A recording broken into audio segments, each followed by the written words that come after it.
வணக்கம் நண்பர்களே, வாங்க பேசலாம் நிகழ்ச்சிக்கு உங்களை அன்புடன் வரவேற்கிறோம். பொருளியல் ஜனநாயகம், சமூக ஜனநாயகம் இவை இல்லாவிட்டாலும் கூட ஒரு அரசியல் ஜனநாயகம் மிகுந்த நாடாக இந்தியா பலராலும் கருதப்பட்டு வருகிறது. உலகரங்கில் அரசியல் ஜனநாயகம் உள்ள நாடாக ஒரு முன் உதாரணமாகவும் இருக்கிறது என்று பலரால் நம்பப்பட்டு வருகிறது. இந்த அரசியல் ஜனநாயகத்தின் உயிர் நாடியாக, உயிர் துடிப்பாக கருதப்படுவது ஏழை பணக்காரர் என்ற வித்தியாசம் இல்லாமல் அனைவருக்கும் ஒரு ஓட்டு என்கிற கருத்தியல் மிகவும் அழுத்தமாகவும் ஆணித்தரமாகவும் உருவாக்கப்பட்டுள்ளது. இந்த எந்த நோக்கத்திற்காக இந்த ஒரு வாக்கு ஏழை பணக்கார வித்தியாசம் இல்லாமல் கொடுக்கப்பட வேண்டும் என்று உருவாக்கப்பட்டதோ, ஆனால் இன்று நடைமுறையில் அந்த விதிமுறைகளை மீறி இன்று ஒருவருக்கு ஒரு வாக்கு இருந்தாலும் கூட பணம் படைத்தவர்கள், அதிகாரம் மிக்கவர்களுடைய ஆதிக்கத்தினால்தான் இன்று அரசியல் அதிகாரம் தீர்மானிக்கப்படுகிறது என்ற ஒரு உண்மையை நாம் உணர்ந்து கொண்டிருக்கிறோம். ஒரு அரசியல் ஜனநாயகம் என்ற கருத்தியல் இன்று மெல்ல மெல்ல அழிந்து கொண்டிருக்கிறோம் என்ற அச்சம் பலருக்கும் மேலோங்கி இருக்கிறது. இதை தடுப்பதற்காக தேர்தல் கமிஷன் பல வாக்குறுதிகளை, அறிக்கைகளை கொடுத்து வருகிறது. அதன் தொடர்ச்சியாக நேற்றும் கூட தேர்தலின் போது ஓட்டுக்கு பணம் கொடுப்பதை தடுக்க கண்காணிப்பு குழு அமைக்க வேண்டும் என்று தேர்தல் கமிஷன் அறிவித்துள்ளது. இந்த தேர்தல் கமிஷன் இது போன்ற பணம் பட்டுவாடா போன்ற விஷயங்களை தடுக்க முடியுமா போன்ற பல விஷயங்களை இன்று நாம் பேசவிருக்கிறோம். இந்த நிகழ்ச்சியில் பங்கு கொண்டு தனது பல்வேறு கருத்துக்களை பகிர்ந்து கொள்வதற்காக சமூக சமத்துவத்திற்கான டாக்டர்கள் சங்கத்தின் பொதுச் செயலாளர் டாக்டர் ரவீந்திரநாத் அவர்கள், விடுதலை சிறுத்தைகள் கட்சியிலிருந்து எஸ் பாலாஜி அவர்கள், வழக்கறிஞர் திரு சுரேஷ் அவர்கள், நிகழ்ச்சிக்கு செல்வோம். சார், அதாவது இந்த தேர்தலை ஒட்டி இந்த தேர்தல் கமிஷன் ஒரு அறிக்கை கொடுத்திருந்தாங்க. நான் சொன்னது போல இந்த ஓட்டுக்கு பணம் கொடுப்பதை தடுப்பதற்கு கண்காணிப்பு குழுன்னு ஒண்ணு சொல்றாங்க. அதாவது இந்த கண்காணிப்பு குழுவில் விருப்பமுள்ள இளைஞர்கள் திரட்டி கொண்டு ஒரு அவேர்னஸ் கொடுத்து அதை தடுக்கலாம் சொல்றாங்க. இது எந்த அளவுக்கு நடைமுறையில் சாத்தியமாக இருக்கும்? அதாவது சுதந்திர இந்தியாவில் நம்முடைய தேர்தல் முறைகளில் பல்வேறு மாற்றங்கள் நடைபெற்று வருகிறது. ஆனாலும் கூட இன்றைக்கும் அடிப்படையில் மிகப்பெரிய மாற்றம் இல்லை. ஆனால் தேர்தல் ஆணையம் சில நேரங்களில் சுயேட்சையாக செயல்பட்டு, அதிகாரத்தோடு செயல்பட்டு சில மோசமான நடவடிக்கைகளை தடுக்கிறது. அந்த வகையில் பணம் கொடுத்து வாக்கு வாங்குவதை, இல்லை வாக்கு போட வைப்பதை, ஒரு கட்சிக்காக வாக்கு போட வைப்பதை தடுப்பதற்கு பல்வேறு நடவடிக்கைகளை மேற்கொள்கிறார்கள். அதுபோன்று இப்பொழுது ஒரு நடவடிக்கை மேற்கொள்வதற்கான முயற்சி நடைபெறுகிறது. ஆனால் இதனால் மட்டுமே நிச்சயமாக காசு கொடுத்து வாக்கு வாங்கக்கூடிய நிலையை முற்றிலுமா ஒழித்துவிட முடியாது. அதுக்கு அடிப்படையில் பல்வேறு மாற்றங்களை செய்ய வேண்டும். அதுதான் பல்வேறு தேர்தல் முறையில மாற்றங்களை வலியுறுத்தக்கூடிய பல்வேறு குழுக்களுடைய பரிந்துரை எல்லாம் வலியுறுத்துகிறது. எனவே அந்த அடிப்படையான மாற்றம் நம்மளுடைய தேர்தல் முறையில் வந்தாதான் அதை முழுமையாக நம்ம தடுக்க முடியும். இல்லை என்று சொன்னால் நம்முடைய ஜனநாயகத்தில் பாத்தீங்கன்னாக்க பணபலம், அதிகார பலம், ஊடக பலம், அதுபோல பல்வேறு பலங்கள் இருக்கக்கூடியவர்கள் தான் ஆட்சி தேர்தல் வரக்கூடிய வாய்ப்பு ஏற்படும். அப்ப இது மோசமான ஒரு நடைமுறையா தான் இருக்கும். இன்றைக்கும் இந்த சுதந்திர இந்தியாவில் இத்தனை ஆண்டுகளுக்கு பிறகும் கூட மக்களுடைய உண்மையான விருப்பம் என்ன, மக்கள் யாருக்கு வாக்களிக்கிறார்கள், எப்படிப்பட்ட ஆட்சி வர வேண்டும் என்பது அவருடைய விருப்பம் சார்ந்ததாக இன்றைக்கு பாராளுமன்றத்திலோ சட்டமன்றத்திலோ அது பிரதிபலிக்கவில்லை. அதற்கு காரணம் நம்முடைய தேர்தல் முறையில் இருக்கக்கூடிய மிகப்பெரிய குறைபாடு தான் காரணம். நிவர்த்தி பண்ணணும் நீங்க சொல்லுங்க. தேர்தல் முறைகளை கண்காணிப்பதற்காக தேர்தல் ஆணையம் ஒன்று இருக்கிறது, ஒரு தன்னிச்சையான அமைப்பாக இருக்கிறது. இது போல அறிக்கைகள் வரவேற்கத்தக்க விஷயம் தானே. வரும்பொழுதே இதெல்லாம் நடைமுறைப்படுத்த முடியாது சொல்றங்கிற ஒரு நெகட்டிவான தாட் இல்லையா? அது நிச்சயமா இது போன்ற நடவடிக்கைகளை கட்டுப்படுத்த வேண்டிய அதிகாரமும் பொறுப்பும் தேர்தல் கமிஷனுக்கு இருக்கு. இப்ப தேர்தல் கமிஷன் ஏற்கனவே விதிக்கப்பட்ட பல்வேறு விதிமுறைகளின்படி செயல்பட்டு வருகிறது. இன்னும் குறிப்பா சொல்ல போனா மாரல் கோட் ஆஃப் கான்டாக்ட்னு சொல்லப்படுற தேர்தல் நடத்தை விதிமுறைகள் இருக்கு. தேர்தல் நடத்தை விதிமுறைகள் எப்பொழுது அமலாக்கத்துக்கு வருது, இல்ல ஒருவர் எப்பொழுது வேட்பாளராக கருதப்படுவார்கள்னா பல்வேறு வழக்குகள்ல இது சம்பந்தமா உச்ச நீதிமன்ற வழக்குகள்ல சொல்லப்பட்டிருக்கு. ஒருவர் வேட்பாளராக அறிவிக்கப்பட்டு விட்டாலே அவர் வேட்பாளராக கொள்வதா, இல்ல வேட்பாளர் மனு தாக்கல் செய்த பிறகு அவர் வேட்பாளராக கொள்வதா, இல்ல மனு தாக்கல் செய்த பிறகு அதற்காக மனுக்களை திரும்ப பெறும் தேதிக்கு அடுத்து மனு பரிசீலனை செய்யப்பட்டு உறுதி செய்யப்பட்ட பிறகு அவர் வேட்பாளராக கொள்வதா என்பதெல்லாம் இருக்கு.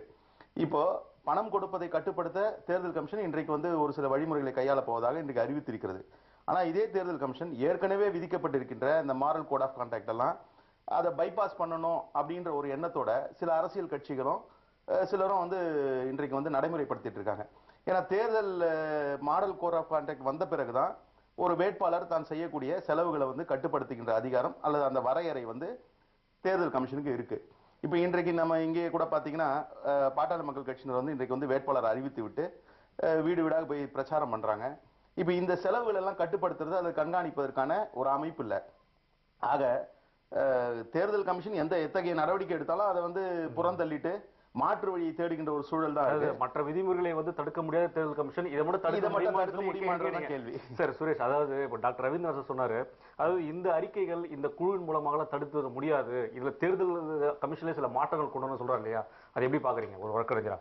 இல்ல, இப்ப பல்வேறு வகைப்பட்ட நடவடிக்கைகளை தேர்தல் கமிஷன் ஒவ்வொரு தேர்தல்கள்ல நடைமுறைப்படுத்திக்கிட்டு வந்தாலும் இந்த பிரச்சனையை வந்து தீர்க்கவே முடியல. அதாவது வந்து நாடாளுமன்ற அரசியல் அமைப்பு முறையில் நிலவுகின்ற இந்த அராஜகமான சீரழிவு என்பது இன்னைக்கு வந்து ஒரு அதாவது ஒரு கேன்சர் வியாதி மாதிரி வந்து இன்னைக்கு அதை வந்து பற்றி பரவி ஒரு உடலை அழிப்பது போன்று இன்று நம்முடைய நாட்டுடைய அந்த அரசியல் ஜனநாயகத்தை வந்து அழிச்சுக்கிட்டு இருக்கு. அப்ப அதனுடைய இறுதி கட்டமான ஒரு சீரழிவான ஒரு நிலையில் இதை இனிமேயும் சரியான முறையில் சீர்திருத்த முடியுமா என்ற ஒரு கேள்வியை எழுப்புகின்ற ஒரு விஷயம்தான் தேர்தலில் ஓட்டுக்காக பணம் கொடுப்பது அல்ல பணம் வாங்கி கொண்டு ஓட்டளிப்பது என்ற விஷயம். அதாவது துவக்க காலத்தில் மேல்மட்டத்தில் இருந்த அந்த ஊழல் அந்த முறைகேடுகள் என்பது இன்று கீழ்மட்ட அளவில் ஒரு சாதாரண வந்து ஒரு கிராமத்தில் இருக்கக்கூடிய ஒரு தனி மனிதனை கூட இந்த தேர்தல் ஜனநாயகத்தில் ஒரு சீரழிவை நோக்கி தள்ளி இருக்கக்கூடிய ஒரு அவலம் என்பது இருக்கு. அப்ப பிரச்சனை என்பது இப்படி ஒரு அடிப்படையிலேயே ஒரு ஆழமான பிரச்சனையாக இருக்கு.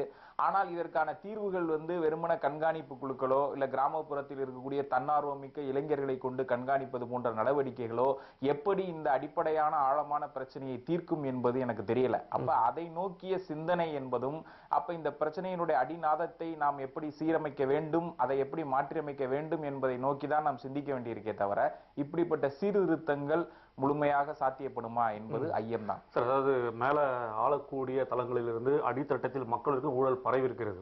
இப்ப நீங்க சொன்னீங்க ஆரம்பத்திலே, அதாவது தேர்தல் முறைகளில் மாற்றம் வராத வரைக்கும் இந்த விஷயங்களால் மாறுதல் வரப்போகுதுன்னு சொல்லி என்னென்ன மாற்றங்கள் தேவை நீங்க கருதுறீங்க? அதாவது அடிப்படையில தேர்தல் சீர்திருத்தம் என்பது வேண்டும். இப்ப வந்து பாத்தீங்கன்னாக்க ஒருத்தர் வந்து ஒரு வேட்பாளர் 100 ஓட்டு வாங்கி இன்னொரு வேட்பாளர் 101 ஓட்டு வாங்கிட்டாருன்னா 101 ஓட்டு வாங்கினாலும் வெற்றி பெற்றவர் ஆகிறாரு. 100 ஓட்டு வாங்கினாலும் தோல்வி அடைஞ்சிடறாரு. அவருக்கு எந்த விதமான ரெப்ரசன்டேஷனுமே இல்லை. அந்த 100 ஓட்டு அளித்த மக்களுடைய அந்த விருப்பங்கள் வந்து பிரதிபலிக்கப்படவே இல்லை. அதில் பாத்தீங்கன்னா இன்னைக்கு உலகம் முழுவதும் ஏறத்தாழ 81 நாடுகள்ல விகிதாச்சார பிரதிநிதித்துவ தேர்தல் முறை இருக்கிறது. இந்த விகிதாச்சார பிரதிநிதித்துவ முறையில பல்வேறு முறைகள் இருக்கிறது. அதுல வந்து பாத்தீங்கன்னா சமீபத்துல பெர்லின்ல வந்து 2011 மிகப்பெரிய ஒரு மாநாடு நடந்துச்சு. அதுல பல்வேறு நாடுகளை சேர்ந்த பல்வேறு நிபுணர்கள் கலந்துட்டாங்க. அதுல வந்து இந்தியாவை பத்தி ஆலோசிக்கப்பட்டது. இந்தியாவில் பல்வேறு மாநிலங்கள் எடுத்த ஸ்டடிஸ் அதெல்லாம் பார்த்துட்டு பல்வேறு வளர்ச்சியடைந்த நாடுகள் வளங்கு நாடுகள் உள்ள ஜனநாயகத்தெல்லாம் பார்த்து அதை படித்து அதில் ஆய்வு நடத்தி அவங்க என்ன சொன்னாங்க, இந்தியா போன்ற பல்வேறு கலாச்சாரங்கள், பல்வேறு மொழி, பல்வேறு மாநிலங்கள், பல்வேறு இனம், அதே மாதிரி பல்வேறு மதங்கள், பல்வேறு ஜாதி உள்ள ஒரு நாட்டில் வந்து இந்த விகிதாச்சார பிரதிநிதித்துவ தேர்தல் முறையில mixed member proportional representation system இருந்தாதான் அது சிறப்பா இருக்கும். அப்பதான் சிறுபான்மையினர், தலித்துகள், அதை பிற்படுத்தப்பட்டவர்கள், அதே போல பெண்கள், இவருடைய மொழிவாரி சிறுபான்மை மக்கள், இவருடைய உண்மையான ரெப்ரசன்டேஷன் வந்து பாராளுமன்றத்திலே சட்டமன்றத்திலே இருக்கும். அதே போல சிறிய கட்சிகளுக்கும் உரிய பிரதிநிதித்துவம் கிடைக்கும் அப்படிலாம் அவங்க சொல்லியிருக்கிறாங்க. ஆனா சுதந்திர இந்தியாவில் அது போன்ற ஒரு சீர்திருத்தம் இதுவரையும் வராது, மிகப்பெரிய பாதிப்பு. அப்ப இந்த மாதிரி மிக்சட் மெம்பர் ப்ரொபோர்ஷனல் சிஸ்டம் வந்துச்சுனாக்க பல்வேறு முறைகளும் நம்ம தடுத்துட முடியும். இப்ப வந்து ஒரு வேட்பாளர் இறந்து போயிட்டான்னு வச்சுங்களேன், அது போல மறுதேர்தல் வரணும் அவசியம் இல்லை. ஒரு கட்சி ஒரு வேட்பாளர் ஒரு வெற்றி பெற்ற தன்னுடைய பாராளுமன்ற உறுப்பினரையோ அல்லது சட்டமன்ற உறுப்பினர் கட்சியை விட்டு நீக்கிட்டாங்கன்னாக்க திரும்ப வந்து ஒரு தேர்தல் நடத்த வேண்டிய அவசியம் இருக்காது. இந்த மாதிரி பல்வேறு முறைகளில் வந்து அது சிறப்பான ஒரு அம்சமா இருக்கும். அது போல வந்து தேர்தலுக்கு முன்பாகவே அந்த ப்ரொபோர்ஷனல் ரெப்ரசன்டேஷன் என்ன வருதுனாக்க யாரு நாங்க வந்து இப்ப வந்து எங்களுடைய சட்டமன்றத்தை நாடாளுமன்றத்தை எங்க கட்சி சார்பாக அனுப்ப போறோங்கிறத தேர்தலுக்கு முன்பாக அந்த கட்சியில வந்து அறிவித்து விடும். அப்ப மக்கள் வந்து அந்த வேட்பாளர்களை பார்த்து அவங்க வந்து ஓட்டு போட்டு தேர்ந்தெடுப்பாங்க. அப்ப அந்த கட்சி என்ன செய்யலாம்னாக்க ஒரு பாராளுமன்றத்தை சென்ற தன்னுடைய உறுப்பினர் சரியாக செயல்படவில்லை, இல்ல ஊழல் முறையீட்டில் ஈடுபடுறாருன்னா அவரை திரும்ப பெற்றுக்கொண்டு அது போல வேறொரு நபரை வந்து அவங்க அனுப்ப முடியும். இந்த மாதிரி பல்வேறு அதற்கு மிக முக்கியமான காரணமாக சொல்லப்படும் நிதி போன்ற விஷயங்கள் தான். அது வந்து இல்ல நிதி ஒரு பிரச்சனை இல்லை. அந்த மாதிரி சிஸ்டம் வந்துச்சுன்னா இந்த மாதிரி நிதி செலவு கூட அதிகமா இருக்காது. அடிப்படையில் மாற்றம் வர்றதற்கு மாற்றம் நீங்க சொல்றீங்க. அடிப்படை மாற்றம் ரொம்ப ரொம்ப அவசியம். புரட்சியாளர் அம்பேத்கர் கேட்ட இரட்டை வாக்குரிமை போன்றதா அப்ப இது ஒரு தொகுதியில வந்து ஒடுக்கப்பட்ட மக்களுக்குன்னு ஒரு பிரதிநிதித்துவம் வேண்டும் என்கிற அடிப்படையில இரட்டை வாக்குரிமை கேட்டாரு. அது மாதிரிதான் இப்ப தொடர் சொல்றாரு வந்து பிரதிநிதித்துவம் வேண்டும் என்பது. இப்ப இந்த பிரதிநிதித்துவம் வேண்டும் என்கின்ற பொழுது பிரதிநிதித்துவத்தின் அடிப்படையில் உறுப்பினர் இடம்பெறுகிறார் என்கின்ற பொழுது இந்த முதல் இரண்டாவதுன்ற அந்த போட்டியில தான் வந்து இப்ப வந்து வாக்குகள் வந்து விலைக்கு வாங்குகின்ற ஒரு நிலை இருக்கிறது. ஒருவர் தான் வெற்றி பெறுவோங்கிற கருத்தாலதான் வந்து பணப்பட்டோட அதிகமா வருது. நிச்சயமாக அப்ப வந்து அதிகார பலம் வந்து அதிகமாகிறது என்கின்ற பொழுது அதற்கான போட்டியும் அதிகமாகுது. அந்த அடிப்படையில் தான் இது போன்ற ஊழல்களும் இது போன்ற நடவடிக்கைகளும் தொடர்ந்து வருது. முக்கியமான கருத்து தான் சுரேஷ். அதாவது அடிப்படையில் தேர்தலில் விதி மாற்றம் வர வரைக்கும் இது மாறாகிறது ஒரு விஷயம் தான், மாற்றுறது இருக்க முடியாது. ஆனால் நாம் ஏற்றாலும் ஏற்காவிட்டாலும் இந்த தேர்வு செய்து நாம் நின்றுட்டு இருக்கோம். இப்ப இந்த விஷயத்தை வந்து எப்படி தடுக்கிறது இப்போது, அதாவது இறுதிக்கட்ட இலக்கு என்பதை தாண்டி தற்போது இந்த பணப்பட்டுவாடை எப்படி தடுப்பது? அப்ப வாய்ப்பே கிடையாதா? இல்ல, பணப்பட்டுவாடா போன்ற நடவடிக்கைகளை தடுப்பதற்கு இப்ப தேர்தல் ஆணையமே இப்ப வந்து இப்படிப்பட்ட புதிய பரிந்துரைகளை வழங்கியிருக்கு. ஏற்கனவே ஒவ்வொரு முறையும் வந்து அதற்கான அதிகாரிகளை நியமித்து அதை கண்காணிப்பது, புகார்கள் வந்தால் நாங்கள் நடவடிக்கை எடுக்கிறோம். இப்ப நீங்க தேர்தல் ஆணையத்தினுடைய இணையதளத்தில் சென்றால் பல்வேறு வழக்குகள், அதில் முடிவுகள் இப்படிங்கிற மாதிரி அது போயிட்டு இருக்கு. அப்ப இப்படி சட்ட ரீதியான நடவடிக்கைகள், அந்த சட்ட ரீதியான நடவடிக்கைகள் முடிவில் வந்து அவர்கள் போறதுக்குள்ளே 5 வருடம் ஆயிருது. இப்ப உதாரணத்துக்கு ஒரு தேர்தல்ல வந்து இவர் வெற்றி பெற்றது செல்லாது என பல அடுத்த கட்டமாக வந்து தேர்ந்தெடுக்கப்படுகிறவர்கள் நீதிமன்றத்தை அணுகிறார்கள்.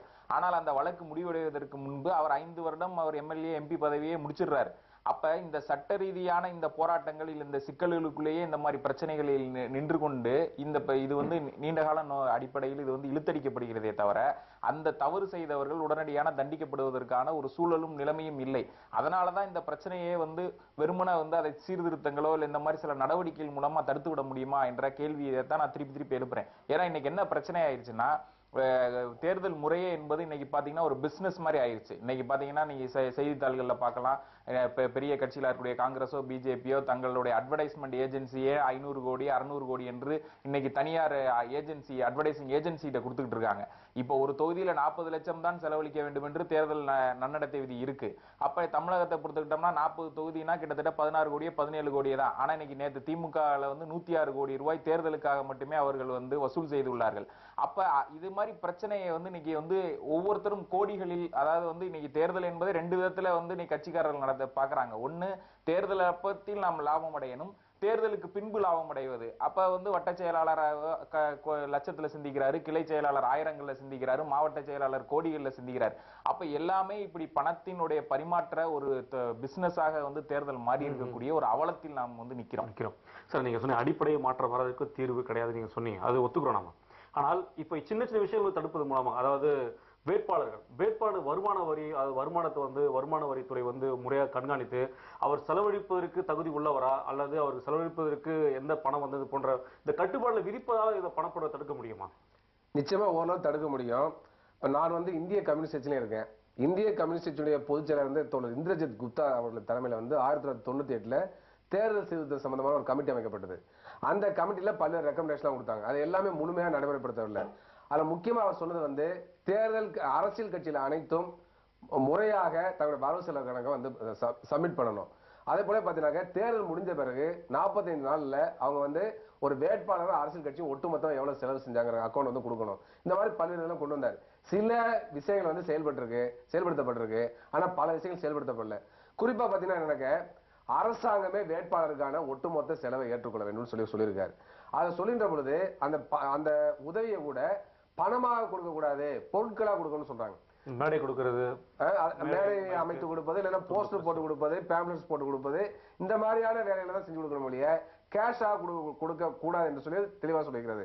ஆனால் இதுவரையும் வந்து இந்த அரசாங்கம், மத்திய மாநில அரசுகள் இல்ல இந்த ஸ்டேட் வேட்பாளர்களுக்கான எந்த விதமான செலவுகளும் செய்யறதே இல்லை. அப்ப தனிப்பட்ட முறையில் அரசியல் கட்சிகள் தான் செய்ய வேண்டிய அவசியம் இருக்கிறது.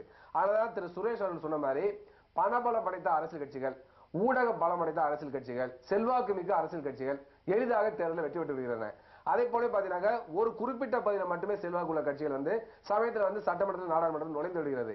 அதே சமயத்தில் சிறிய கட்சிகள் பரவலாக இந்தியா முழுவதும் இருந்தாலும் அவர்கள் வந்து வெற்றி பெற முடியல. இப்ப பாத்தீங்கன்னா ஒரு கட்சி இருக்குன்னு வச்சுங்களேன், அந்த கட்சி வந்து தமிழ்நாட்டில் பல்வேறு தொகுதிகளில் கணிசமா இருக்கும்.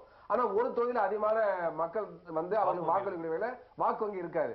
ஆனா அவங்களுக்கு எந்த விதமான இடமே கிடைக்காது. ஆனா அதே சமயத்துல ஒரு தொகுதியில ஒரு குறிப்பிட்ட ஜாதிக்கு அதிகமான வாக்காளர் இருப்பாங்க. அந்த கட்சி ஈஸியா ஜெயிச்சுட்டு போயிடும். இந்த மாதிரியான பல்வேறு குளறுபடிகளா இருக்கிறப்ப இந்த சிஸ்டத்துல பல்வேறு பிரச்சனை இருக்கு. அதனால இதையெல்லாம் வந்து சரி செய்யக்கூடிய வகையில தான் அந்த இந்திரஜித் குப்தா கமிட்டி வந்து பல்வேறு ரெக்கமெண்டேஷன் சொல்லியிருக்கு. அப்ப அதெல்லாம் செஞ்சா ஓரளவு நீங்க சொல்லக்கூடிய இந்த முறைகள்லாம் தடுக்க முடியும். சுரேஷ் சொன்ன மாதிரி பல சீர்திருத்தங்கள்